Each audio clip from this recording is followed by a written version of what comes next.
Hey, maresaka tanàgna manolotra landra maresaka ino malay ziokagny quadruple ambiance aketo tamiko tanagnany mahanolo zay rahantsika amin'ny artiste managna ny lazany kay zoviako mazio Samuel akabarare Yolis akiloweza macharu wafapo Askayan viavi utiadivane utiadivane Marisa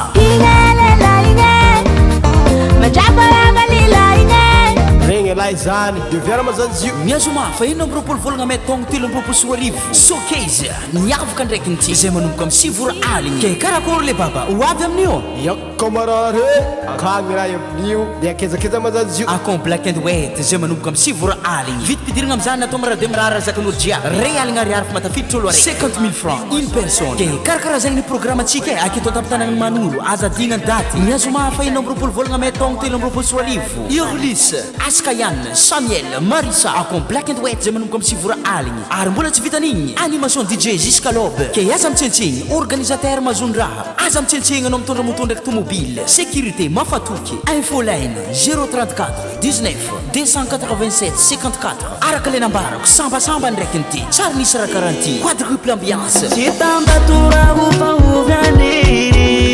tonga vama azanjarirako sitanatsiny